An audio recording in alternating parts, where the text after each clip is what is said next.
Bonjour à tous et bienvenue sur LCP. On est ensemble ce matin pour suivre la cérémonie des vœux à la presse de la présidente de l'Assemblée nationale, Yaël Braun-Pivet. Elle reviendra évidemment sur la séquence à l'Assemblée, séquence budgétaire très riche, très intéressante. On écoute tout de suite la présidente de l'Assemblée nationale. Bonjour à tous, ravi de vous accueillir aujourd'hui à l'Assemblée nationale à l'hôtel de la Séance début d'année 2026. Je voudrais évidemment commencer par vous souhaiter mes meilleurs vœux. Je pense que vous avez tous reçu votre carte de vœux personnelle, mais je renouvelle ces vœux pour cette année à venir.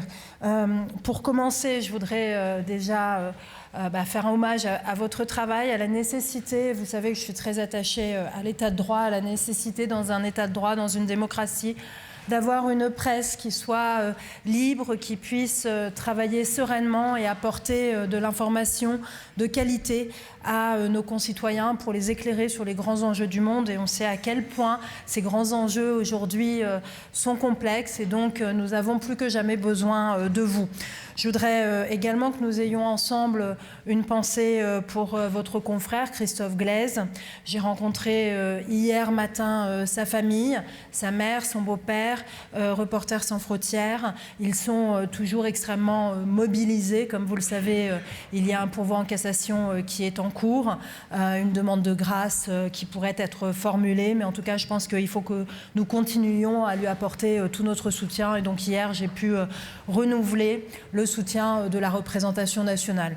Comme vous le savez, l'Assemblée nationale se mobilise toujours pour nos compatriotes lorsqu'ils sont détenus à l'étranger, à l'instar des portraits de Cécile Collère, de Jacques Paris que nous avons affichés et qui sont toujours sur les grilles de l'Assemblée nationale, et nous les retirerons en accord avec la famille uniquement lorsqu'ils auront à nouveau foulé le sol du territoire national. Nous nous étions mobilisés pour la libération de Boualem Sansal. C'est important, je crois que la représentation nationale à chaque fois manifeste son soutien pour nos compatriotes. Nous manifestons évidemment notre soutien également au peuple iranien qui s'est soulevé contre un régime des mollahs qui l'oppresse. Nous avons, et ça en lien avec le groupe d'amitié France-Iran, mené quelques actions, et je voulais vous indiquer, je ne sais pas si vous avez fait attention quand vous êtes arrivés dans le hall de l'hôtel de la C, mais nous avons mis un buste de Marianne à l'effigie de Mahsa Amini en soutien aux femmes et au peuple iranien, et donc ce buste restera quelque temps dans le vestibule de l'hôtel de la C. Il pourra être visible de tous les visiteurs, et je pense que ça aussi c'est important. Je commence par cette actualité internationale brûlante, mais comme vous le savez, depuis 2022, j'ai souhaité, avec mes vice-présidents successifs, mettre l'international au cœur de l'activité de l'Assemblée nationale. Depuis 2022, c'est plus de 100 entretiens bilatéraux que j'ai réalisés avec des chefs d'État, des chefs de gouvernement, des chefs de parlement, soit ici, soit en me rendant dans des pays tiers. Je pense, et nous pensons collectivement, que c'est quelque chose qui a de plus en plus de sens. Nous avons, comme vous le savez, 150 groupes d'amitié qui sont très actifs. Nous avons des formats également de collaboration interparlementaire, un avec la Chine, et j'ai pu me rendre en Chine au mois de juin dernier, un avec le Maroc, et j'irai avec le président du Sénat la semaine prochaine à Rabat pour une rencontre interparlementaire Assemblée nationale, Sénat, sur des pays des deux rives. Et puis nous avons des formats spécifiques tels l'Assemblée parlementaire franco-allemande que vous connaissez bien et qui réunit 50 députés de l'Assemblée nationale et 50 députés de Bundestag. Nous nous sommes réunis à Berlin au mois de décembre dernier et nous les accueillerons au mois de juin prochain. Et c'est un format qui existe depuis plusieurs années et qui est extrêmement fructueux. Nous avons également un format similaire avec l'Italie que nous réunirons également prochainement. Et moi, je me suis rendue dans de très nombreux pays européens, le Portugal, l'Espagne, le Royaume-Uni, l'Allemagne évidemment, et je vais continuer cette tournée européenne avec un déplacement probablement à la fin du mois de février à Varsovie, en Pologne, pour relancer ce qu'on appelle le format tripartite de Weimar entre les Polonais, les Allemands et nous-mêmes. Donc une volonté très forte de continuer à nouer ces liens internationaux qui aura un point d'orgue ici au mois de septembre prochain, puisque début septembre prochain, j'accueillerai le G7 parlementaire avec donc les présidents des chambres des représentants des 7 pays du G7, auquel s'additionne la présidente Roberta Metsola pour le Parlement européen, et j'inviterai, comme il en est d'usage, Ruslan Stefanchuk, le président de la Rada, à nous rejoindre. Et nous nous retrouverons plusieurs jours à Paris pour traiter de ces enjeux internationaux, et notamment il y aura le président de la Chambre des représentants aux États-Unis, Mike Johnson. Voilà, donc cette diplomatie parlementaire, c'est aussi, et vous le savez très bien et vous le comprenez, une diplomatie féministe. Vous savez à quel point j'y suis attachée. Et donc, je me rendrai à New York au mois de mars prochain pour parler droits des femmes et pour les défendre. Je pense qu'il faut absolument que nous continuions à porter le flambeau des droits des femmes. Vous voyez à quel point ceux-là sont en régression, et on voit que même chez nous, on a une espèce d'épidémie du masculinisme qui est en train de prendre. On doit y faire face, évidemment. Et donc, il faut que nous menions ce combat résolument. Je compte sur vous pour le mener. Je compte sur chacun d'entre vous. C'est un combat qui doit nous rassembler, parce que c'est un combat d'égalité et pas un combat des uns contre les autres. Vous le savez très bien. Donc, je pourrais répondre évidemment à toutes vos questions sur les sujets internationaux. Concernant l'Assemblée nationale stricto sensus, en 2026, mon souhait, c'est qu'on puisse tirer les enseignements de ce qui s'est passé en 2025 et puis plus largement depuis que je préside l'Assemblée nationale. Nous avons d'ores et déjà apporté quelques modifications à notre fonctionnement, mais je souhaite aller beaucoup plus loin pour pouvoir moderniser les règles qui sont les nôtres et les adapter à la situation politique qui est la nôtre, qui est l'absence totale de majorité absolue. Donc, comme vous le savez, j'ai lancé depuis la rentrée, depuis le début du mois d'octobre, une réforme du règlement de l'Assemblée nationale, et je réunis tous les groupes politiques tous les 15 jours pour discuter de certaines thématiques, et vous avez l'ensemble des thématiques qui vous ont été distribuées. J'ai demandé parallèlement aux différents présidents, commission des finances, commission des affaires sociales et les 2 rapporteurs généraux, d'entamer une réflexion sur les modifications de nos règles budgétaires. Je me suis exprimée à plusieurs reprises sur ce sujet. Nos règles sont très insatisfaisantes et elles ont conduit à ce à quoi vous avez assisté depuis des mois.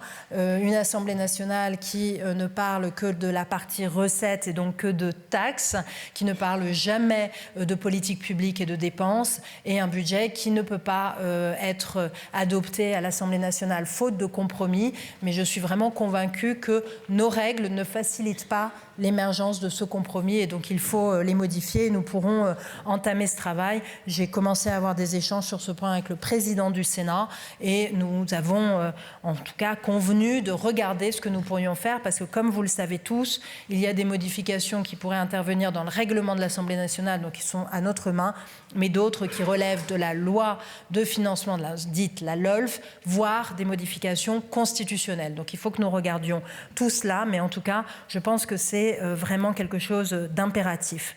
Ensuite, il y a des textes que nous devons adopter, des réformes que nous devons engager. Moi, je considère que 2026 doit être une année d'action. Nous avons des textes importants qui portent des réformes importantes pour nos compatriotes. Je pense évidemment, et on pourra en reparler, au texte sur la fin de vie. Il faut que nous puissions avancer. Je pense à nos outre-mer. Il faut que nous adoptions un texte sur la vie chère, continuer à travailler sur Mayotte. Évidemment, la Nouvelle-Calédonie, on pourra en parler si vous le souhaitez.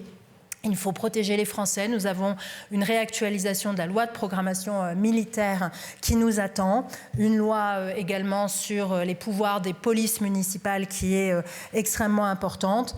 Protéger notre état de droit, et vous savez que je souhaite que le président de la République réunisse le Congrès pour que nous puissions adopter l'importante réforme sur l'indépendance du parquet qui a d'ores et déjà été votée à 2 reprises par l'Assemblée nationale et le Sénat. D'autres textes, évidemment, seront à notre agenda et nous pourrons en discuter si vous le souhaitez. Donc moi, je crois que, en tout cas, loin de nous résigner, loin de considérer que nous sommes déjà en campagne présidentielle en vue de 2024, 2027. Je pense que 2026 doit vraiment être une année où nous préparons l'avenir. Nous préparons l'avenir pour les Français, nous préparons aussi l'avenir où nous préparons nos institutions. Et ce sera une de mes missions principales pour cette année, et continuer à porter la voix de la France. Je sais qu'elle est attendue, c'est ce que me disent mes partenaires internationaux quand je les vois, et donc ne renonçons pas à porter la voix de la France, et ne renonçons surtout pas à rester nous-mêmes. Je vous remercie, je vous souhaite à nouveau une bonne année, je suis à votre disposition pour répondre à toutes vos questions.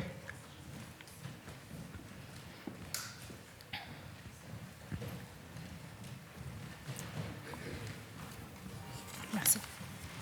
Je vous écoute. Bonjour. Bonjour. Elsa Mandagava pour la chaîne parlementaire. Je voulais revenir sur la séquence budgétaire. Donc tout le monde a bien suivi, on ne va pas refaire le film, mais l'envie de ne pas se servir du 49.3, l'envie d'un groupe d'opposition de négocier, à la fin, c'est la chorégraphie qu'on connaît tous, 49.3, motion de censure. Est-ce qu'il était possible de faire autrement ? Et alors que vous dites que vous voulez changer les règles, quel serait d'après vous l'examen du budget ? Comment il devrait se dérouler pour justement avoir une meilleure compréhension des Français et peut-être des accords politiques plus faciles. Merci. Alors effectivement, ce débat, il n'a donné satisfaction à personne, de ce que je comprends. Les Français n'y ont pas compris grand-chose et ils ont raison. Nous-mêmes, nous voyons que nous débattons avec des tombereaux d'amendements, plus de 3000 amendements à chaque lecture du budget. Et surtout, on voit qu'on est incapable d'avoir des visions globales. On n'est pas capable d'avoir des visions globales de politique publique et on n'est pas capable d'avoir une vision globale du budget. Et ça n'est pas possible. Et cette absence de vision globale, on l'a encore remarqué, en tout cas, elle a encore été évoquée en conférence des présidents cette semaine, où on nous dit, en fait, on fait un 49.3 sur la partie recettes, mais on ne sait pas ce qu'il y a dans la partie dépenses et ce qu'il y aura dans le 49.3 sur la partie dépenses. Ça n'est pas possible, on ne peut pas travailler ainsi. Et donc, vraiment, moi, j'ai commencé à émettre des pistes de réflexion. Faire une fusion entre la partie 1 et la partie 2, ne plus avoir de vote qui conditionne la suite de l'examen. La plupart des pays européens votent une seule fois le budget et non pas cette division entre la partie dépenses et la partie recettes. Je pense que ça serait une bonne chose. Deuxièmement, on a évoqué, et c'était une proposition qu'avait émis il y a bien longtemps le président de la Commission des finances, Éric Coquerel, un temps législatif programmé aujourd'hui. Nous ne pouvons pas le faire. Nous pourrions décider de dédier un temps d'examen parlementaire pour chaque partie. Nous pourrions également parler de politique publique, de dire par exemple, nous allons avoir un débat sur le logement, et qui comprennent la partie dépenses, la partie recettes, et avoir de la pluriannualité. Ce qui pose problème aujourd'hui, c'est qu'on ne parle que de taxes et on remet en cause tous les ans les taxes. C'est pas possible. Nos acteurs, que ce soit les personnes, simplement les investisseurs, les personnes privées, les entreprises ont besoin de pouvoir se projeter sur plusieurs années. Donc, il faut aussi qu'on introduise de la pluriannualité. Donc, on a beaucoup de choses que l'on peut regarder. À nouveau, je vous disais, plusieurs niveaux de normes. Et donc, à regarder avec le Sénat et avec les parlementaires et avec la présidence de la République, s'agissant de normes de niveau constitutionnel. Par exemple, nous pourrions dire que nous adoptons le texte de la Commission et que ce serait le texte de la Commission qui vienne dans l'hémicycle. Ça, c'est une réforme constitutionnelle. Après, ce n'est pas parce que c'est constitutionnel que c'est impossible. La Constitution a été modifiée à 25 reprises, donc nous pourrions aborder, en tout cas, je pense qu'il ne faut rien s'interdire. Tout le monde est insatisfait. Et donc, quand on est insatisfait, soit on continue inlassablement à recommencer et à être toujours insatisfait, soit on se dit, on va changer. Moi, je dis, on va changer. Je propose une méthode, un calendrier, des propositions de réforme. Et je verrai la semaine prochaine le président Coquerel et rapporteur général du budget, Philippe Juvin, et nous allons pouvoir avancer. En tout cas, c'est un souhait vraiment très important de ma part et que j'ai vu assez partagé par les différentes forces politiques de notre pays.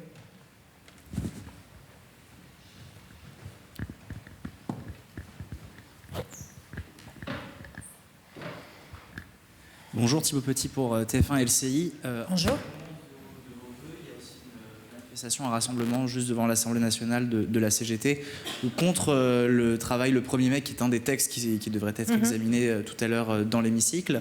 Vous, quelle est votre position en tant que présidente de l'Assemblée nationale sur ce texte ? Écoutez, c'est un texte qui vient du Sénat, qui a été adopté extrêmement largement, voire à l'unanimité au Sénat. À chaque fois, on nous explique effectivement que le 1er mai, dans certains commerces, les propriétaires sont obligés de travailler eux-mêmes et seuls pour pouvoir ouvrir. C'est une demande assez générale, donc moi je suis assez favorable à ce texte et à ce que nous puissions l'adopter. Donc j'espère qu'il sera adopté aujourd'hui dans l'hémicycle de l'Assemblée nationale.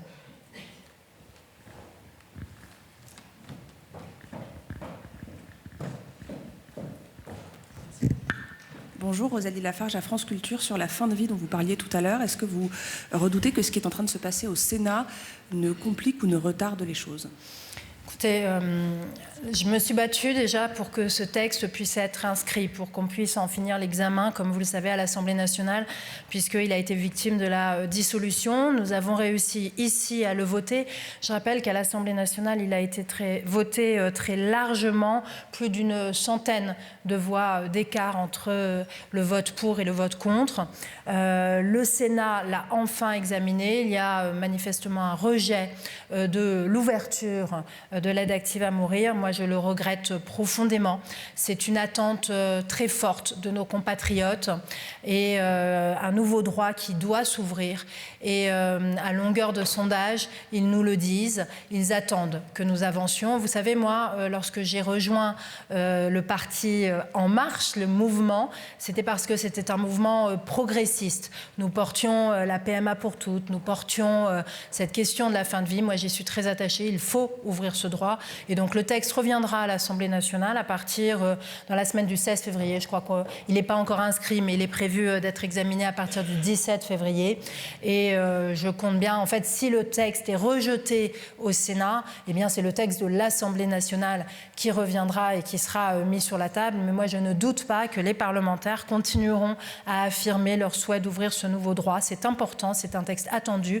Et moi, je ferai tout pour que ce texte puisse être adopté de façon définitive avant l'été 2026 pour qu'il puisse rentrer en application avant la fin du quinquennat. C'est un engagement que j'ai pris auprès de beaucoup de Français que j'ai rencontrés, auprès de beaucoup de malades. C'est une loi de liberté, c'est une loi de respect. Et donc, je mettrai toutes mes forces dans cette bataille pour que ce droit soit ouvert pour nos compatriotes.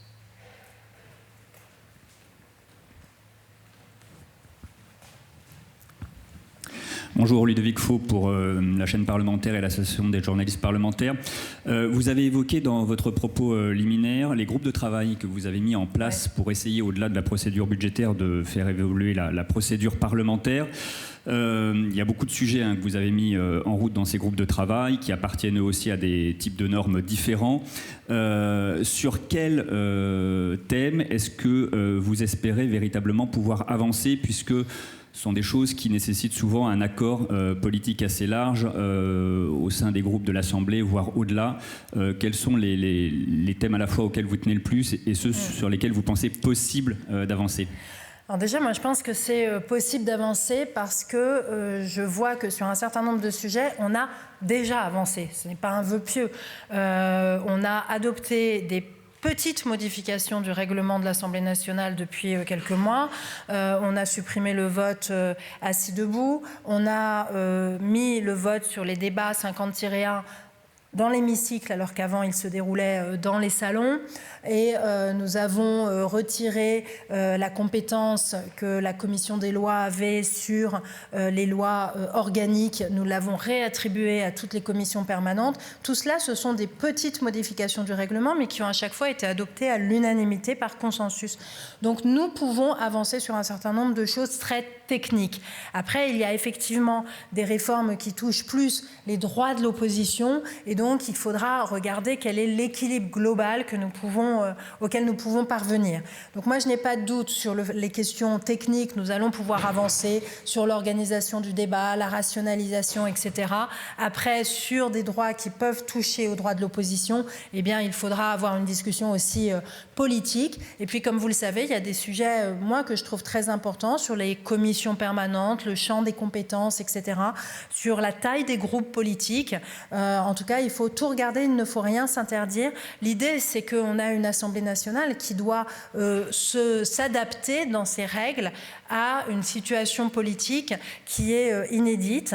Et donc, il va falloir que l'on avance. Moi, je suis assez convaincue qu'on va pouvoir avancer. Il y a la question aussi des commissions d'enquête. On voit qu'elles font beaucoup débat et beaucoup demandent à ce que les compétences, le rôle de chacun, l'organisation des commissions d'enquête puissent être clarifié, et donc nous pourrons également évoquer cela dans la réforme du règlement. En tout cas, moi ce que je vois, c'est que, et je remercie franchement les groupes politiques, ils y participent, ils apportent des idées, ils sont allants, parce que tout le monde voit bien qu'il y a des choses à améliorer, et maintenant que nous avons tous l'habitude de bien travailler ensemble, eh bien, je pense que nous pourrons aboutir. Après, je ne suis incapable de vous dire aujourd'hui si ça sera une petite, une moyenne ou une grande réforme du règlement. En tout cas, certains disent il n'y a pas de majorité, donc c'est plus difficile de réformer. Je ne crois pas, parce que quand on a une majorité, en fait, on peut avoir tendance à faire une réforme du règlement à sa main. Et comme vous le savez, le Conseil constitutionnel, et c'est normal, nous sommes dans un état de droit, est juge de la réforme du règlement. Et le Conseil constitutionnel a toujours un regard extrêmement vigilant sur les droits de l'opposition. Et donc, eh bien, le fait que nous puissions avancer sur une réforme du règlement, justement par consensus avec des groupes de tous bords politiques, eh bien, peut nous garantir qu'effectivement les droits d'opposition sont parfaitement respectés. Donc nous clôturons nos travaux au mois d'avril, normalement, et puis moi j'espère qu'on pourra présenter un texte de réforme, là aussi, avant l'été. On regardera avec les groupes politiques comment ils souhaitent avancer sur ce point. Oui, Pierre Duquesne, bonjour de Contexte. Bonjour. Justement, quelques précisions sur cette réforme du règlement. Quand vous dites que la question c'est de savoir quelle sera la méthode pour aboutir, là vous venez d'évoquer le consensus. Ça c'est quelque chose, un point sur lequel vous engagez, que toutes les décisions autour de réforme du règlement seront prises par consensus, ou ça pourrait être par majorité simple au sein de la conférence des présidents? Non, en fait, une réforme du règlement doit être adoptée par un vote dans l'hémicycle de l'Assemblée nationale, donc il faut nécessairement qu'elle réunisse une majorité de parlementaires. En revanche, moi j'ai dit que je ne ferais pas une réforme du règlement qui serait 51% contre 49%. Il s'agit d'avoir un large consensus, ça ne veut pas dire une unanimité, mais il faut quand même que la plupart des groupes politiques souscrivent à l'ensemble de la réforme du règlement pour que nous puissions avancer. Ce qu'il faut faire en revanche par consensus à l'unanimité, c'est ce que nous faisons aussi lorsque nous prenons des décisions en conférence des présidents qui contreviennent finalement à des règles du règlement intérieur. Typiquement, lorsque l'on a organisé ce lundi le débat sur le 50-1, nous avons convenu avec un consensus, avec une unanimité des groupes politiques, de changer la méthode du 50-1, réduire les temps de parole des groupes, créer un temps de questions-réponses au gouvernement, ce qui n'existait pas, ce qui est contraire à notre règlement. Et là, j'avais besoin de l'unanimité que j'ai obtenue. Et je pense que ça, c'est important. Et ça, c'est différent. C'est vraiment des décisions qu'on peut prendre en conférence des présidents pour une application immédiate. Bonjour, Audrey Tison, France Info. La présidentielle 2027, est-ce que vous y pensez en vous coiffant le matin? Comment vous voyez cette profusion de candidats potentiels? Est-ce qu'il pourrait y avoir une primaire pour départager tous ces candidats? Mais en fait, moi, je trouve qu'aujourd'hui, il faut... C'est une réponse qui est vraiment extrêmement sincère, se concentrer sur ce qu'on fait maintenant.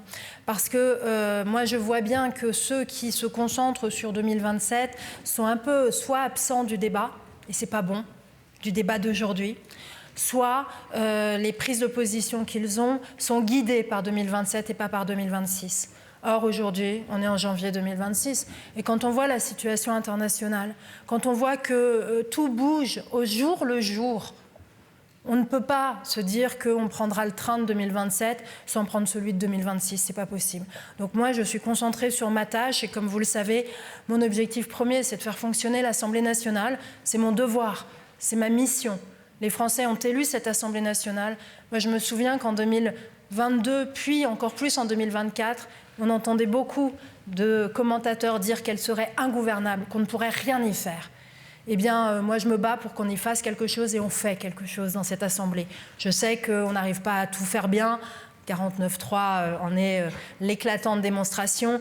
que parfois elle est bruyante, agitée, qu'il y a de la confrontation. On est en démocratie, c'est heureux.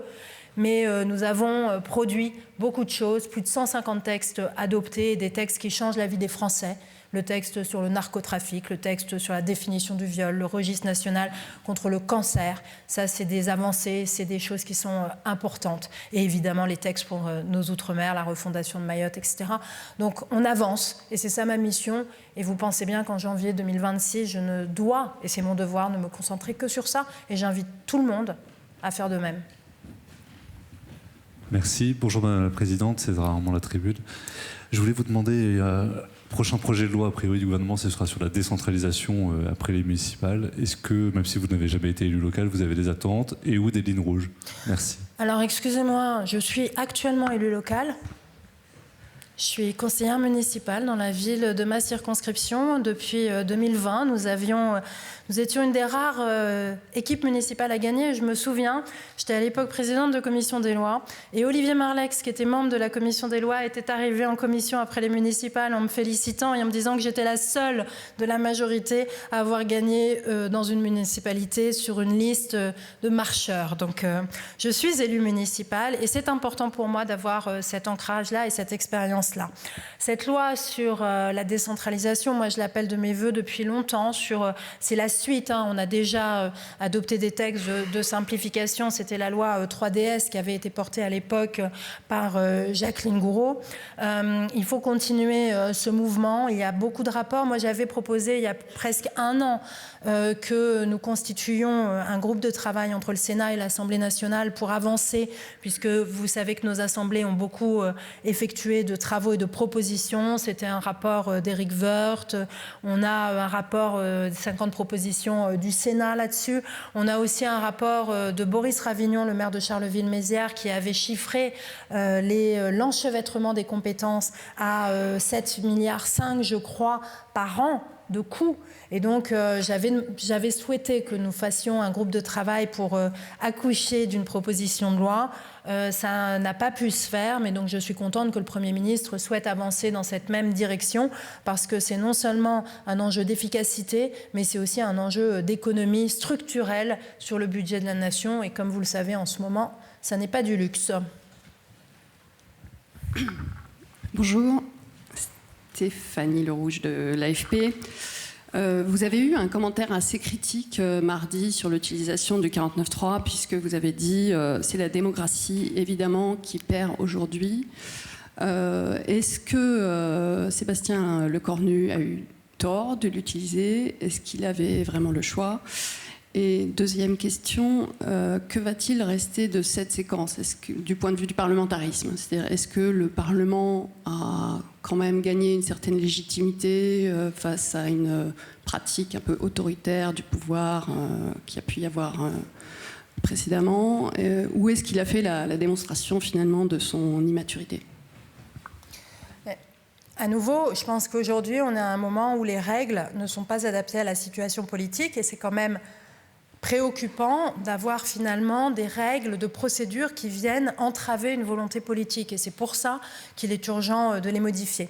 Après, sur l'usage du 49.3, en fait, moi, je l'ai très longtemps défendu, le 49.3, en disant, bonne juriste, vous savez, moi, je suis avocate, alors je viens de dire, mais c'est constitutionnel, ça existe dans la Constitution depuis toujours, et puis personne n'a jamais voulu le supprimer, qu'on soit de gauche, qu'on soit de droite, etc., etc. Bref, à chaque fois que je fais cette démonstration en réunion publique, je vois que je ne suis pas convaincante. Et je vois que dans l'opinion publique, chez les Français, le 49.3 n'est pas un outil aujourd'hui acceptable. Et il est pris, à tort ou à raison, mais finalement, peu importe, il est ressenti comme un passage en force. Et donc, il faut en tirer les conséquences. Il faut écouter. Quand on fait de la politique, si on n'écoute pas les Français, si on n'écoute pas ses compatriotes, je pense qu'on peut rentrer chez soi. Et donc, moi, j'écoute les Français. Je vois que l'outil est inadapté. Et ce que je fais, c'est que justement, au lieu de me dire « Oh là là, vivement demain qu'on ait une majorité absolue et qu'on puisse revenir comme avant, où on déroule notre budget et puis en fait, on écrase nos oppositions », c'est pas ma position. Moi, ma position, c'est de dire « Mais en fait, changeons nos règles. Regardons comment on peut travailler différemment pour ne pas avoir à passer par 49.3 et pour être capable, sur le budget comme sur les autres textes, de créer du consensus. Tout à l'heure, quand je vous dis que plus de 150 textes ont été adoptés par l'Assemblée nationale cette dernière année, ils ont tous été votés. Ils n'ont pas été adoptés par 49.3. Donc on voit bien qu'on est capable de trouver des majorités sur des sujets qui ne sont pas forcément des sujets faciles. Et donc en fait, la dernière marche, c'est être capable de trouver une majorité sur des textes budgétaires. On a franchi une étape en trouvant une majorité sur le budget de la sécurité sociale. Eh bien, il faut maintenant qu'on franchisse la suivante. Et il ne suffit pas uniquement de volonté politique, il faut changer nos règles et c'est ce que je propose. Donc vous voyez, moi je crois justement en cette démocratie parlementaire. Moi je crois plus que jamais en l'Assemblée nationale, je crois plus que jamais au pluralisme politique. Moi, je regarde les statistiques et en fait, lorsqu'il y a une majorité absolue, eh bien, le taux d'amendement de l'opposition qui est adopté, c'est un pouillard, c'est 5%. Lorsqu'on est en majorité relative, voire sans majorité, on monte à 30-40%. Eh bien là, je crois que le pluralisme y gagne, je crois que la démocratie y gagne. Donc continuons sur ce chemin, mais adaptons nos règles. Et effectivement, personne ne peut se satisfaire d'un 49.3. Personne. Mais je sais très bien que le Premier ministre, le premier, et vous l'avez dit, il ne s'en satisfait pas. Il a essayé de trouver d'autres chemins. Il n'a malheureusement pas réussi à les trouver parce que les circonstances politiques et les circonstances juridiques. Et donc c'est pour ça qu'il faut qu'on avance ensemble.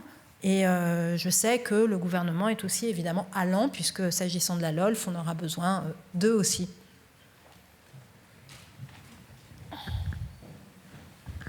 Bonjour, Judith Chétrid pour Politico. Plus de 90 députés se sont déclarés à date pour les municipales des 15 et 22 mars.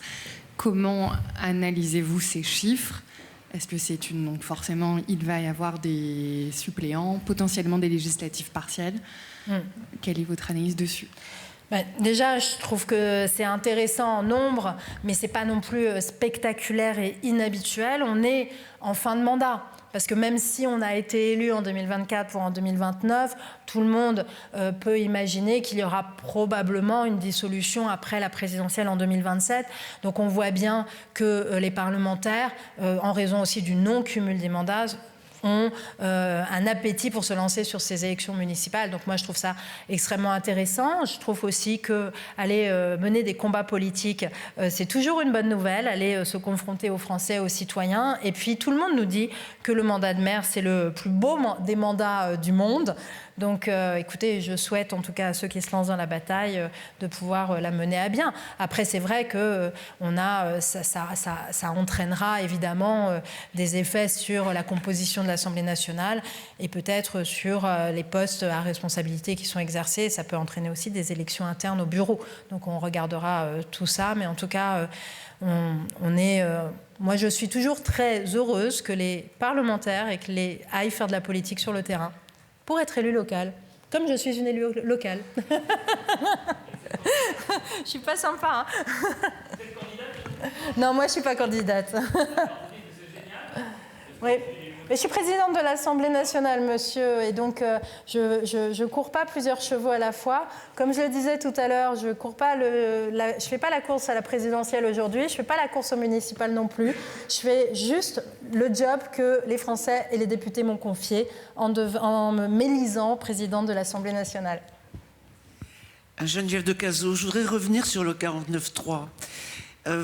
Cela veut dire qu'il faudrait réunir le Congrès, changer la Constitution pour supprimer un levier quand même assez important et qui ne satisfait pas dans une situation ponctuelle et qui, on l'espère, changera dans pas trop longtemps. Donc est-ce que vous pensez que ça vaut vraiment la peine de se priver de ce levier ?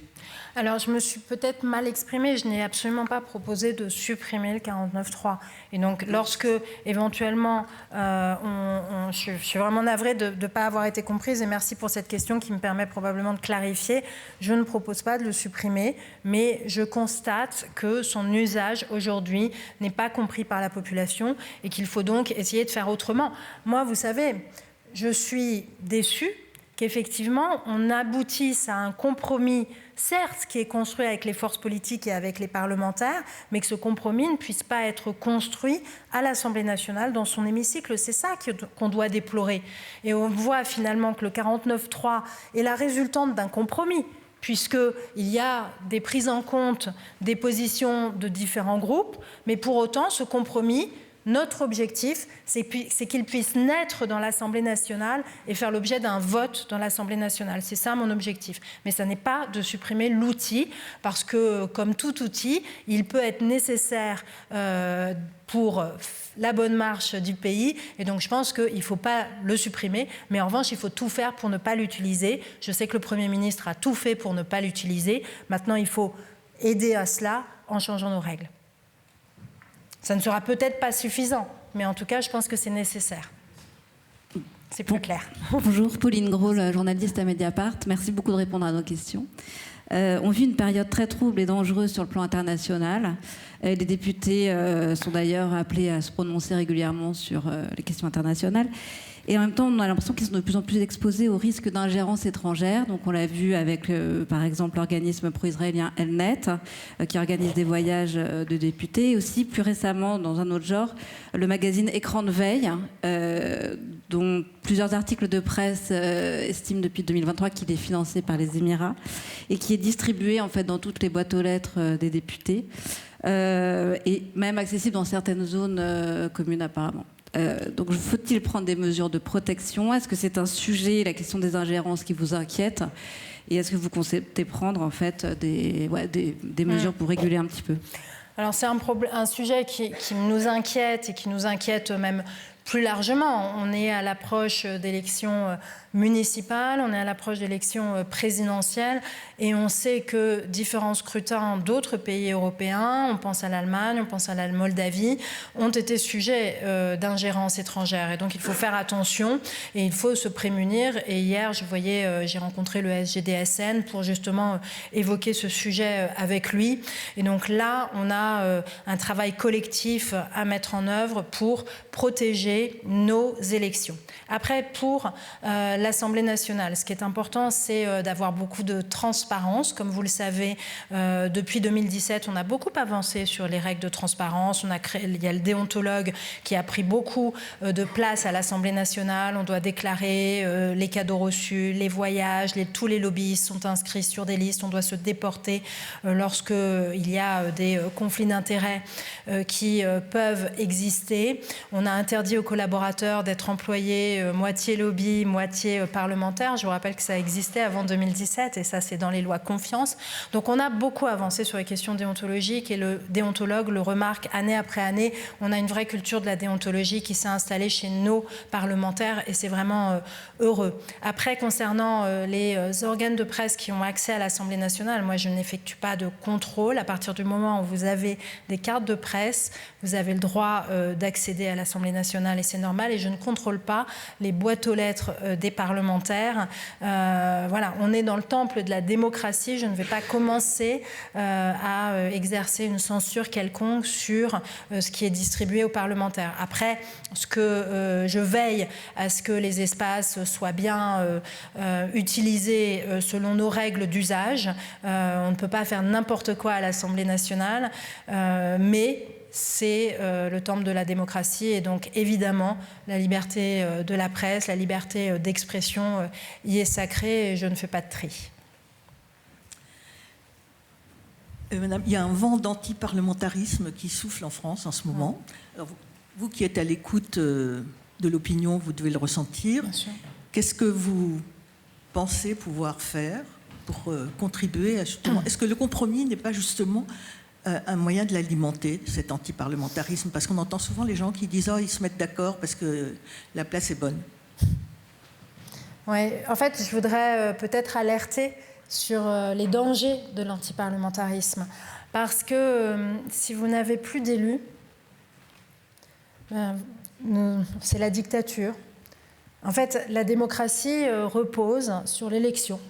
et sur la séparation des pouvoirs avec des pouvoirs qui arrêtent les autres pouvoirs. C'est Montesquieu. Hein. Et donc, avoir un pouvoir exécutif qui est contrôlé par un Parlement, eh bien, c'est indispensable et c'est l'essence d'une démocratie. Et donc, que les parlementaires ne plaisent pas à nos concitoyens, qu'il y ait une distance qui existe entre les parlementaires et les citoyens, voire une défiance, évidemment, on ne peut que le constater. Mais dans ces cas-là, moi, ce que je dis, c'est cette démocratie qui est précieuse, eh bien, faites-la vivre. Faites-la vivre. Il y a des élections. Allez aux élections, portez vos voix. Mais en tout cas, ne dénigrez pas les parlementaires. Ils font, quelle que soit leur couleur politique, de leur mieux pour vous représenter.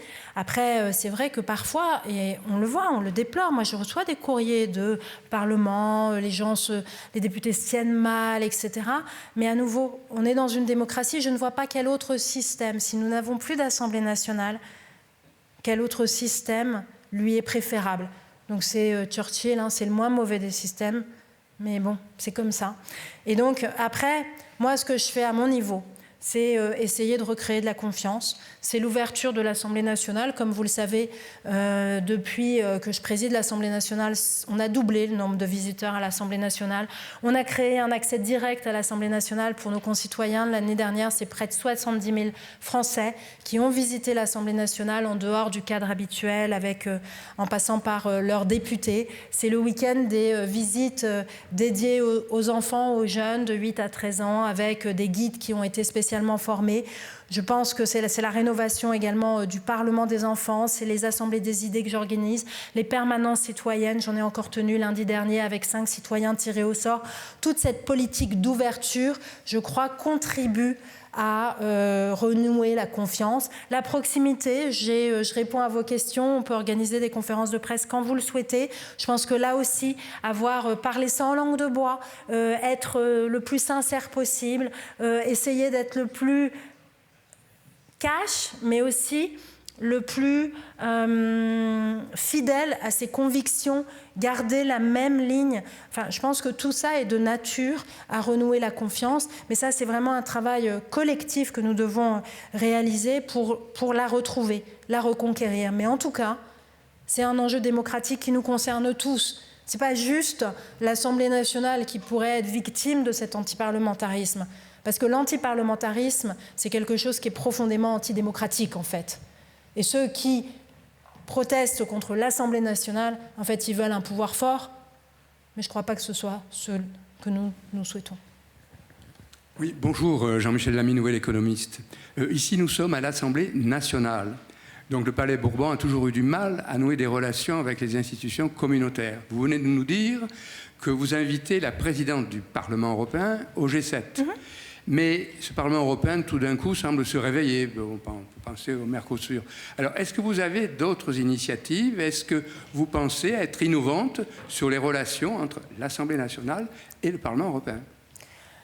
Alors, moi, j'ai une relation effectivement régulière avec la présidente du Parlement européen, Roberta Metsola, et qui est effectivement invitée au G7. Ce n'est pas une initiative personnelle pour le coup, c'est régulier. Elle vient à chacun de nos G7 parce que la voix de l'Europe est évidemment importante.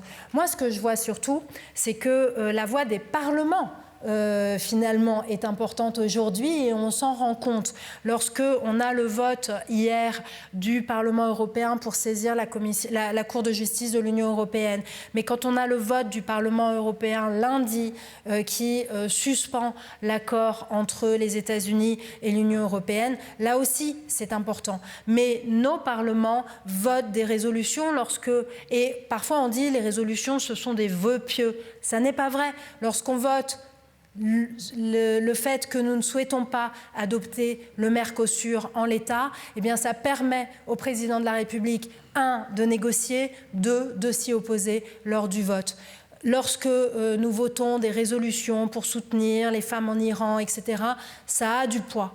Donc moi, je crois profondément à la force du Parlement et on voit que lorsque Donald Trump a eu des initiatives un peu belliqueuses vis-à-vis du Groenland, eh bien, au Congrès américain, il y a eu aussi des initiatives parlementaires réunissant des démocrates et des républicains pour justement s'opposer à une intervention militaire au Groenland. Donc on voit bien que la voix des parlements, la voix des peuples, elle compte aujourd'hui et il faut la faire grandir. Et donc là aussi, c'est une réflexion que nous devons avoir et que nous aurons ensemble avec les pays du G7 sur justement, dans ce contexte international si changeant, si instable, si préoccupant, quel peut être le rôle et quel doit être le rôle des parlements qui représentent les peuples et les nations. Et donc je pense que cette réflexion-là, en tout cas, il faut la conduire et nous l'aurons collectivement au mois de septembre, ici, à l'Assemblée nationale.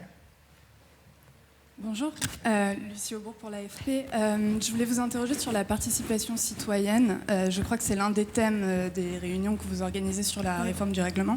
Il y a eu cet été une pétition qui a été signée par plus de 2 millions de personnes contre la loi Duplon, qui a ouvert la possibilité à un débat dans l'hémicycle qui, plusieurs mois plus tard, n'a toujours pas eu lieu, même si ça va être le cas très bientôt.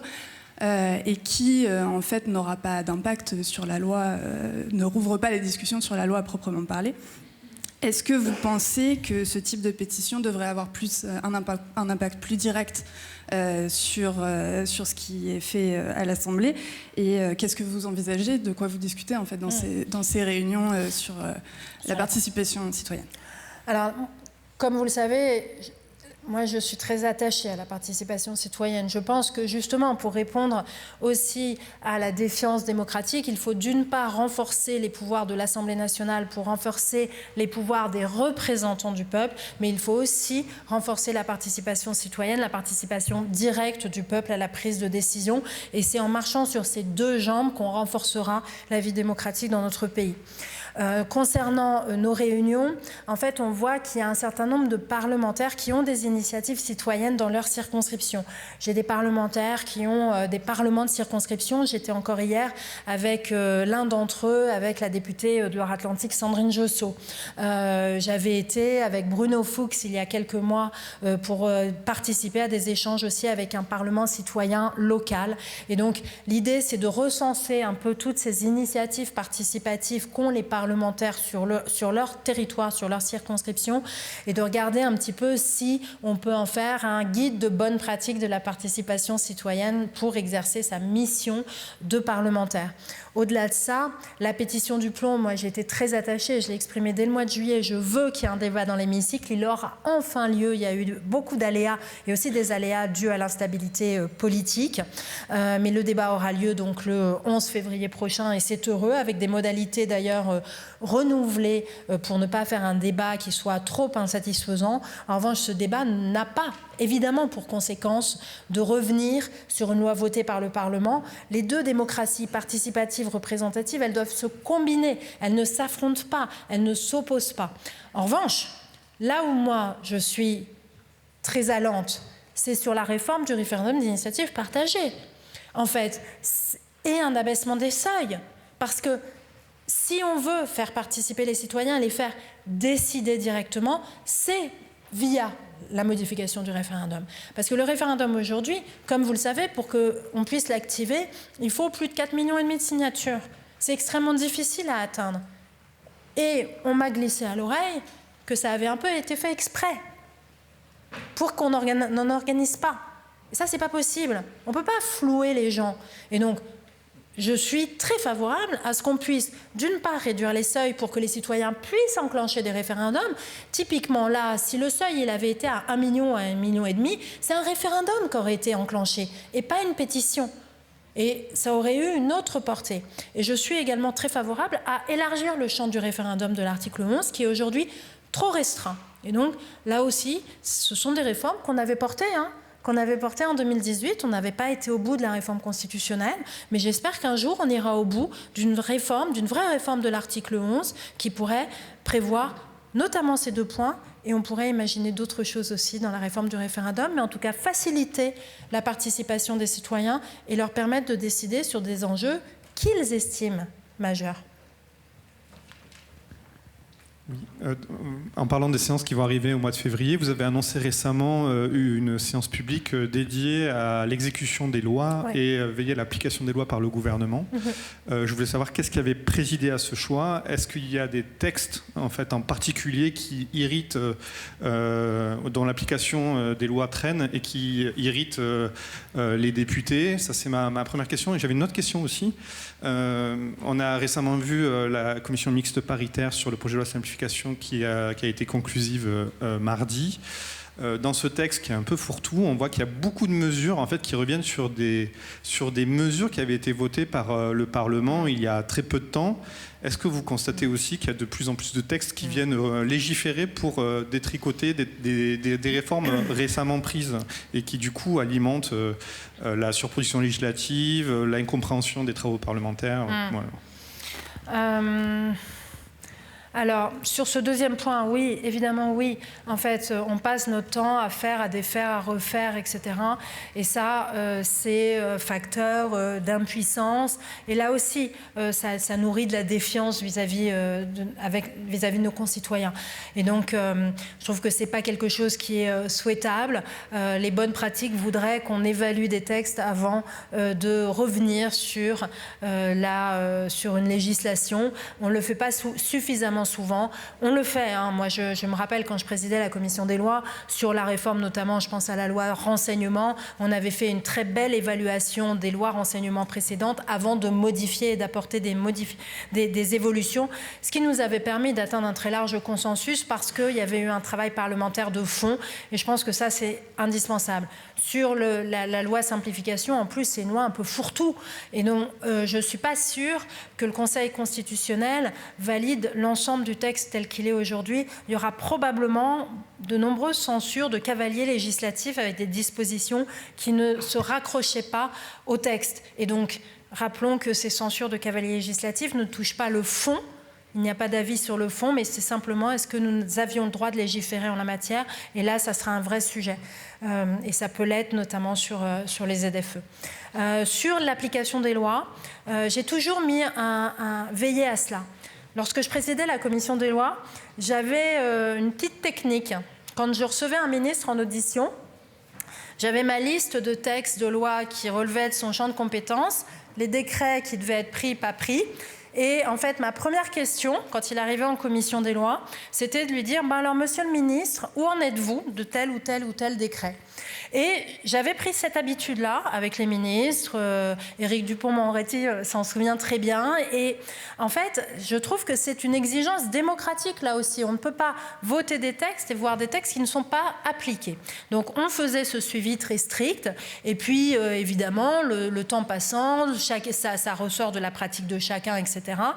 Et j'ai entendu sur certains textes dire mais en fait, où sont les décrets? Et notamment sur la Duplon, on parlait de la Duplon.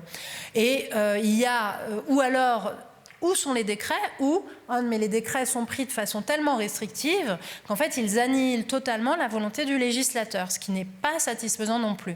Et donc, j'en ai discuté avec les 8 présidents de commissions permanentes et je leur ai dit, est-ce que vous êtes partants pour qu'on fasse un vrai travail d'application des lois structuré et qui soit vraiment exhaustif et qu'on le fasse ensemble?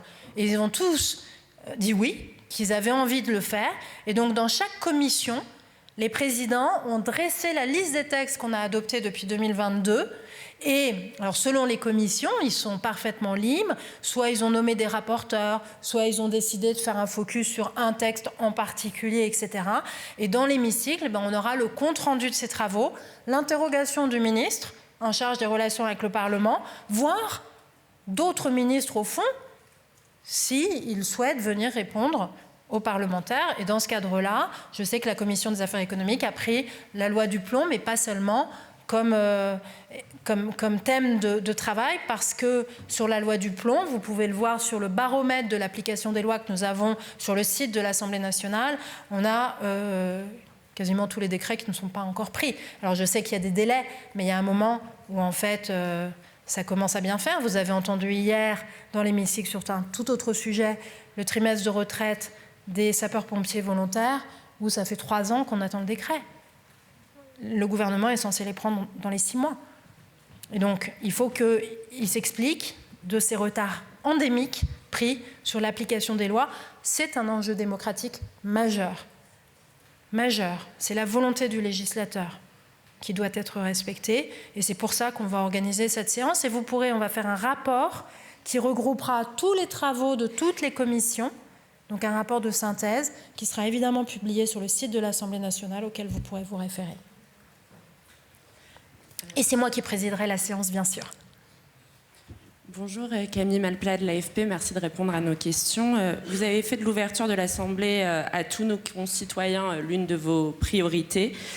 Trouvez-vous aujourd'hui que l'Assemblée est un lieu qui représente le peuple dans toute sa diversité de genre ou d'origine ethnique notamment? Je pense par exemple à des critiques assez récurrentes au sujet de la statue Colbert ou de la salle Colbert, qui a été l'un des instigateurs du Code noir et qui choque nombre de concitoyens. Qu'est-il fait aujourd'hui pour rendre plus représentative ou plus inclusive cette Assemblée? Alors, je pense qu'il y a deux sujets. Il y a le sujet de la représentativité des parlementaires eux-mêmes. Il faut qu'on ait des parlementaires qui représentent mieux la société, mieux les femmes.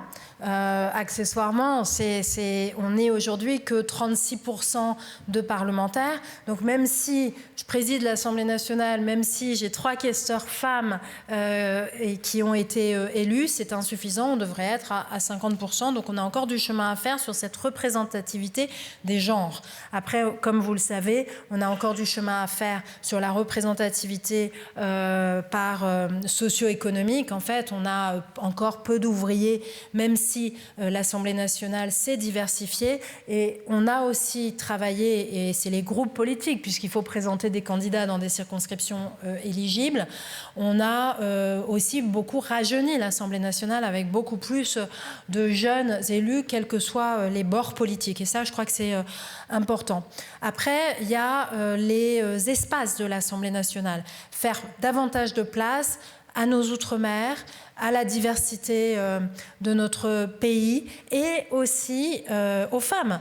Ça fait moi des années que je dis mais c'est pas possible. Nous sommes à l'Assemblée nationale représentés sous forme d'allégorie. Nous les femmes, nous sommes Marianne, nous sommes la tempérance, nous sommes l'histoire, nous sommes la renommée, nous sommes l'ordre public, nous sommes la liberté, nous sommes la justice. Formidable. Mais nous n'avons que Olympe de Gouges et Simone Veil dans nos jardins. Et quand je crée la petite galerie des bustes et que je demande à ce qu'on cherche dans nos réserves si nous avons des bustes de femmes, il n'y en a pas. Donc nous avons mis une Marianne, mais ça n'est pas satisfaisant. Et donc c'est pour ça que lorsque nous avons pu inaugurer un nouveau bâtiment, nous l'avons appelé Olympe de Gouges. Et j'ai demandé à nos services de regarder s'ils pouvaient procéder à des acquisitions de bustes de représentants des femmes. Concernant la diversité de nos outre-mer, il y a une salle que j'ai dénommée Jean-Marie Tjibaou et Jacques Lafleur. Nous devons poursuivre en ce sens et j'ai été saisie de plusieurs demandes, et notamment autour d'Aimé Césaire, etc. Et donc nous allons pouvoir regarder, mais je partage. Après, sur le fait de dénommer une salle, je suis moins allante, mais je suis plus sur une stratégie qui serait d'expliquer. Donc de mettre des panneaux explicatifs, relatant pourquoi, comment, etc. Mais je ne suis pas trop pour dénommer des salles. Merci, Jannick Halimi, freelance. On a bien compris que votre priorité, en tout cas pour le moment, n'était pas 2027, mais 2026. Tout de même, vous êtes une des ténors du bloc central. Est-ce que vos préférences pour la présidentielle vont vers l'organisation d'une primaire ou pas? Écoutez, franchement, aujourd'hui, je n'ai pas de préférence. J'y ai pas pensé. Vraiment, bah oui, parce que ça ne m'intéresse pas. Ça ne m'intéresse pas dans le sens où je pense que c'est beaucoup trop tôt. Et je pense qu'à partir du moment où aujourd'hui on commencera à se dire il faut faire une primaire, il faut faire ci, il faut faire ça, en fait, plus personne va s'occuper de ce qui se passe maintenant. Donc je pense qu'il est urgent de laisser loin de nous ce débat. En tout cas, moi, je ne rentrerai pas dans ce débat, ni sur le candidat, ni sur la façon d'organiser. Une chose est sûre, c'est qu'il faut que, si jamais on part sur un exercice de primaire, il faut qu'il y ait une cohérence idéologique dans les participants de la primaire. On ne peut pas faire une primaire qui n'aurait pas de sens au point de vue des valeurs et au point de vue de la ligne politique. Ça, pour moi, c'est inconcevable. Bon, en tout cas, c'est ça ma boussole. C'est partage de valeurs et partage d'une réelle ligne politique. Et donc, vous comprenez bien que je ne partage pas les points de vue de certains qui pourraient aller jusqu'à reconquête pour l'organisation d'une primaire. Une nouvelle question. On a parlé du texte de LR sur le 1er mai. Il y a aussi un texte qui vise à interdire le port du voile pour les mineurs et un autre sur la présomption d'innocence des policiers. Que pense l'ancienne avocate et présidente de la commission des lois que vous êtes de ces deux textes ? Écoutez, sur la présomption de légitime défense, moi je suis plutôt réticente. Je pense qu'il ne faut pas inverser les choses et il ne faut pas inverser les principes du droit. Et donc, voilà. Après, sur le voile, comme vous le savez, moi je suis vraiment très favorable au fait que nos enfants puissent grandir librement avec la capacité de se construire, de construire leur esprit critique et de se construire aussi pour les jeunes filles en tant que femmes libres dans la patrie des droits de l'homme où justement on parlait d'Olympe de Gouges où une femme qui peut monter à l'échafaud doit pouvoir monter à la tribune. Et donc je suis assez gênée par des fillettes qui seraient voilées. Vous le savez, je l'ai exprimé lorsqu'il y a eu du trouble dans les tribunes de l'Assemblée nationale puisqu'on avait des fillettes de moins de 10 ans qui étaient voilées. Donc après, est-ce que le bon moyen pour exprimer cela, c'est de passer par la loi ? Pourquoi pas ? Ça ne me choque pas. Après, il faut s'assurer qu'on est bien dans les clous constitutionnels. Et là, il y a des débats. Mais en tout cas, dans notre pays, une enfant doit pouvoir se construire librement. Et donc, une enfant ne doit pas être voilée. Vous avez récemment poussé pour que des propositions de loi soient transmises au Conseil d'État pour les renforcer. Or, le dernier exercice en date, qui était sur une proposition de loi sur les réseaux sociaux et l'utilisation des réseaux sociaux par les mineurs, a donné lieu à un avis assez sévère du Conseil d'État et à une réécriture de fond en comble de cette proposition de loi, avec 5 articles supprimés par son autrice. Est-ce que ce n'est pas la démonstration de toutes les limites de l'initiative parlementaire, ou en tout cas d'initiative parlementaire avec les moyens des députés actuels ?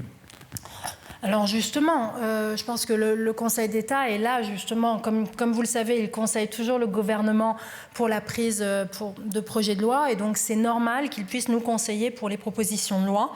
Moi j'y vois justement un renforcement de la qualité de la loi et donc un renforcement de l'initiative parlementaire puisque justement on ne peut pas venir nous dire « Ah oui mais votre texte il est mal écrit, etc. » Ou, vous savez, on entend souvent le gouvernement, ou on entendait souvent « ça vole pas ». Mais en fait, quand nous avons l'avis du Conseil d'État, on peut être assuré que ça vole. Et je pense que c'est important, justement, c'est de nature à renforcer l'initiative parlementaire. Et les avis du Conseil d'État sont toujours très écoutés, très scrutés. Et c'est vraiment heureux. Et donc, on a décidé, avec le vice-président du Conseil d'État, de renforcer ces collaborations. Et donc, il est vraiment à la disposition de l'Assemblée nationale pour ce faire. Après, ce qu'on voit, c'est qu'on légifère bien lorsqu'on a mené des travaux d'évaluation, lorsqu'on a mené des travaux de contrôle. On voit que, notamment sur les réseaux sociaux, il y a eu une commission d'enquête sur TikTok qui a été réalisée avant et qui a permis de fonder cette proposition de loi. Tout à l'heure, je parlais de la définition pénale du viol. De la même façon, il y avait eu des travaux préparatoires de la délégation droits des femmes, puis saisine du Conseil d'État, qui nous ont permis d'avancer, d'avoir quelque chose d'extrêmement sécurisé juridiquement. Quand on touche à ces sujets-là, c'est vraiment un impératif. Donc moi, je trouve que c'est très bien d'avoir ces saisines, je les ferai et je peux en faire davantage. Après, ce qui est sûr, c'est qu'on manque de capacité d'évaluation, on manque de capacité de contrôle. Tous mes prédécesseurs l'ont dit. On a besoin d'avoir davantage de capacité de contrôle. On demandait à ce qu'un organisme comme France Stratégie nous soit rattaché, donc c'est le Haut Commissariat au Plan qui l'a absorbé. on continue à le demander. Il faudrait que ce type d'organisme, ce type d'expertise puisse être attaché au Parlement dans son ensemble, Assemblée nationale, Sénat, pour que les parlementaires puissent, lorsqu'ils travaillent à l'élaboration de textes, puissent, lorsqu'ils contrôlent l'action du gouvernement, ou quand ils rédigent des amendements, etc., avoir l'appui d'experts. On n'en a pas suffisamment. Et ça, c'est important. Il y va aussi de la puissance que pourraient avoir l'Assemblée nationale et le Sénat. Et je crois que c'est important et c'est à nouveau un enjeu démocratique.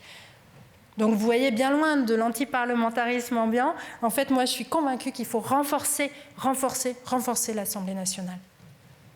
Stanislas Noyer, je suis journaliste indépendant. Vous avez évoqué l'expression des peuples par les parlements. Il y a un sujet qui est justement l'expression des peuples ou du peuple calédonien. Est-ce que vous pouvez nous faire un point sur les rencontres que vous avez eues récemment Oui, tout à fait. Alors en Nouvelle-Calédonie, comme vous le savez, c'est un territoire avec des problématiques aujourd'hui extrêmement vives, que ce soit économique, que ce soit social, que ce soit sanitaire.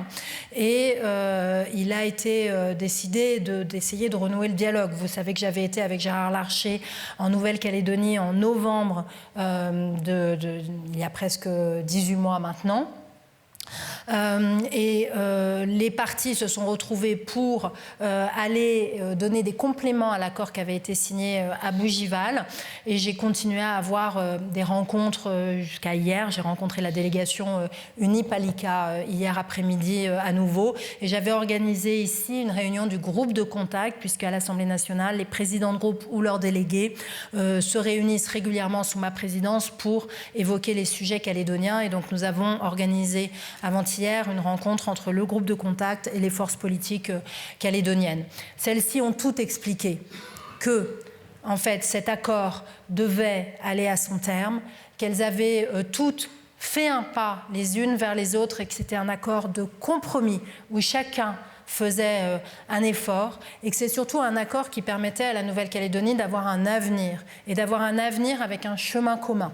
Alors il y a eu des questions sur le fait, il y a eu deux grandes questions. D'une part, c'était est-ce qu'on ne pourrait pas avancer simplement sur le volet économique et non pas et laisser l'institutionnel pour plus tard.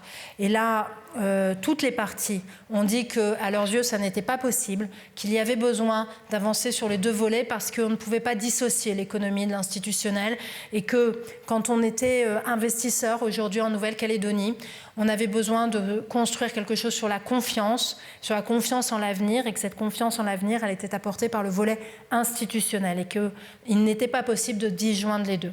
Et la deuxième chose, c'était évidemment l'absence du FLNKS qui a été énormément évoqué.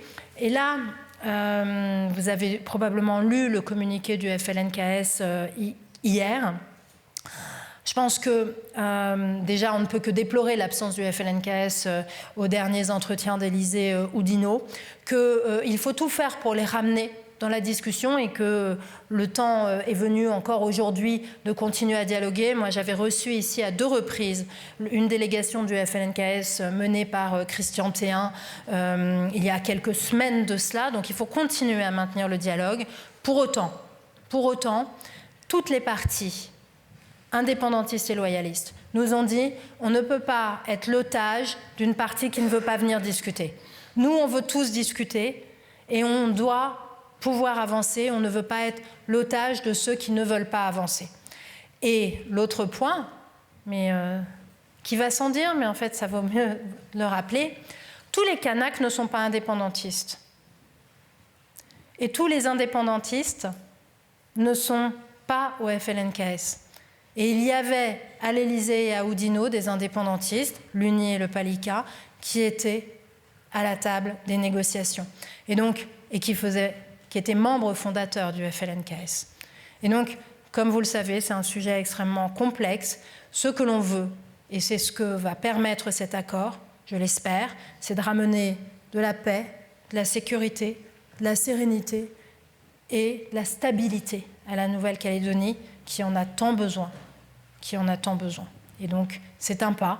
J'espère que ce pas pourra être suivi d'adoption parlementaire, Sénat d'abord, Assemblée nationale, puis d'un congrès qui pourrait se tenir au mois d'avril 2026. Bonjour, Thibaut Petit de TF1 à nouveau. Vous avez évoqué la commission d'enquête sur TikTok et la proposition de loi qui en découle. À ce stade, sur les réseaux sociaux, il y a 3 textes qui sont en cours. Un projet de loi annoncé notamment par Emmanuel Macron et 2 propositions de loi, une du Sénat, une de l'Assemblée nationale. Lequel de ces 3 textes trouve grâce à vos yeux, auquel vous donnez le point, et selon vous, lequel est finalement celui qui est le mieux écrit et qui devrait aller au bout de la procédure? En fait, moi, je suis présidente de l'Assemblée nationale. Je vais donner le point à la proposition de loi qui émane de l'Assemblée nationale et qui émane des travaux de l'Assemblée nationale. Et puis, c'est celle qui est inscrite. Donc, il faut aller vite, il faut être pragmatique. Comme vous le savez, on a déjà légiféré en la matière. Et aujourd'hui, on a réussi, avec cette commission d'enquête et puis avec l'évolution de la Commission européenne aussi sur ce point, à trouver un large consensus. Donc, il faut avancer. On a une proposition de loi, elle est prête. Elle a reçu l'avis du Conseil d'État, ce qui nous permet de la solidifier juridiquement. Donc, allons-y sur cette proposition de loi, mais avançons parce que c'est nos enfants dont il s'agit, il faut que nous les protégions. Et vous savez, je fais beaucoup de déplacements sur le terrain et j'ai notamment été à plusieurs reprises visiter des unités de soins psychiatriques pour adolescents et les médecins m'ont toujours évoqué la dangerosité et l'impact des réseaux sociaux sur la santé mentale de nos jeunes. Donc il faut absolument que nous remplissions notre devoir de les protéger. Bonjour Madame la Présidente, Mathieu Desmoulins pour TF1 LCI. Merci de répondre à nos questions et à mon tour de vous adresser mes meilleurs vœux. Pour revenir sur le contexte politique, vous avez observé comme nous que ces derniers mois, l'ambiance n'est pas vraiment à coller le président de la République, mais plutôt à s'en démarquer. Édouard Philippe, Gabriel Attal, je ne citerai pas tous les noms. Question très simple, est-ce que vous vous considérez encore comme macroniste? Moi, vous le savez, je suis une marcheuse dans l'âme. Moi, je me suis mise en marche. En 2016, quand Emmanuel Macron crée En Marche, je suis une citoyenne, je suis bénévole au Resto du Cœur, je suis mère de famille, mais je me dis, voilà le projet politique auquel j'aspire, de progressisme, de pragmatisme, de modernité, d'appel à la société civile, de libération des énergies, en même temps de protection, etc.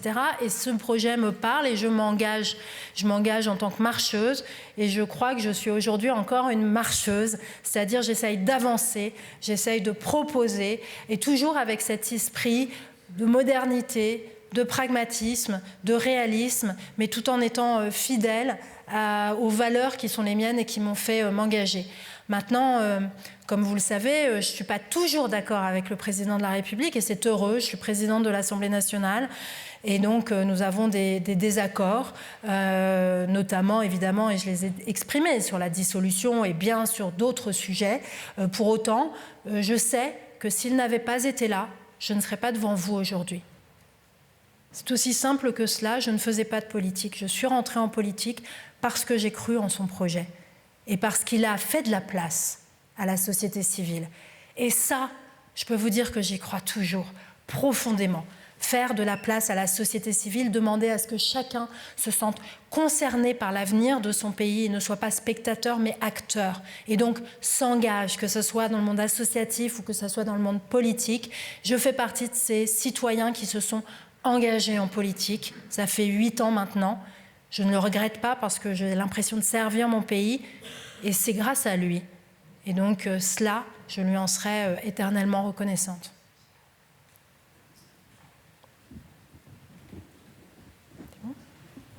Plus de questions? Une petite dernière. Bonjour, Marie Chantret pour BFM TV. Vous avez évoqué vos désaccords avec le président sur la dissolution. Est-ce que la perspective d'une éventuelle prochaine dissolution, parce qu'elle a été remise sur la table par le Premier ministre, fait frémir la présidente de l'Assemblée nationale que vous êtes? Mais pour moi, ça n'est pas une perspective, étant donné tout ce que je vous ai dit, c'est que je suis à la tête, mais comme en 2024, d'une Assemblée nationale qui fonctionne et qui remplit sa mission, ses missions constitutionnelles. Donc pour moi, il n'y a à ce jour aucune raison de mettre un terme à cette Assemblée nationale qui est l'Assemblée nationale la plus représentative et la plus légitime que nous n'ayons jamais eue dans notre pays. La plus représentative puisqu'elle représente toutes les orientations politiques de nos compatriotes et la plus légitime parce que jamais nos compatriotes n'avaient été aussi massivement aux urnes pour élire cette Assemblée-là. Et c'est pour ça que moi, ma mission première, qui est de la faire fonctionner, je la prends tellement à cœur parce que la faire fonctionner, c'est juste respecter la volonté des Français qu'ils ont exprimée dans les urnes il y a 18 mois de cela. Et c'est cela ma mission, et ça devrait être cela qui préoccupe chacun quand on fait de la politique. Il faut essayer de remplir au mieux le mandat qu'on nous a confié. Je vous remercie, merci beaucoup. Non, mais... Allez, dernière question. Comment avez-vous ressenti Davos, notamment les moqueries de la part de Donald Trump sur le président Macron? Et comment ressentez-vous que pensez-vous de cet accord, ce projet d'accord avec l'OTAN et ce recul sur les droits de douane qui devait intervenir au 1er février? Quel est votre, puisque vous vous intéressez aussi à l'international, est-ce que vous pouvez nous expliquer cela? Assez brièvement, mais je pense que ce que l'on voit, c'est qu'on voit beaucoup de soubresauts. C'est-à-dire qu'il y a des évolutions quasiment quotidiennes des positions de nos amis américains. Et donc, nous devons y faire face en ayant, je crois, deux boussoles. La boussole du pragmatisme, mais la boussole aussi de nos valeurs. Nous ne pouvons pas accepter tout et n'importe quoi. Et nous devons, dans les positions qui sont prises par la France et par l'Union européenne, avoir ces deux points à l'esprit. Là, ce que l'on voit, c'est que la réaction des Européens et la réaction aussi, je crois, moi, profondément, au peuple. Le peuple américain était très hostile à une intervention et à une escalade pour le Groenland. Et je pense que la réponse coordonnée de l'Union européenne, très puissante, et l'expression du peuple américain qui venait dire « nous ne voulons pas de ça », et puis les propositions très pragmatiques, puisqu'il faut être pragmatique, les propositions faites par l'OTAN, faites par le Danemark qui pourraient amener à cette désescalade sont heureuses. Il faut trouver des solutions. On peut comprendre les inquiétudes qui pèsent sur la sécurité du monde avec des menaces qui peuvent être grandissantes chez certains. Donc il faut s'en prémunir. Il faut s'en prémunir tout en étant attaché à nos règles qui sont celles de libre disposition des peuples, celle d'inviolabilité des frontières, etc., tout en étant réaliste et en continuant toujours à se parler, à dialoguer et à se mettre toujours autour de la table. Et c'est, je crois, ce qui s'est passé hier à Davos, et c'est ça aussi qu'il faut retenir. Mais il faut être ferme, il faut être fort et puissant, et surtout ne jamais transiger sur ce que nous sommes. Merci à tous et très belle année à vous. Voilà pour les vœux à la presse de la présidente de l'Assemblée nationale, Yaël Braun-Pivet. Elle est évidemment revenue sur la séquence budgétaire. Elle a appelé à changer les règles d'examen des lois de finances. Elle a aussi appelé à ce que l'année 2026 soit une année utile avec des textes sur la fin de vie, sur la décentralisation, sur les Outre-mer.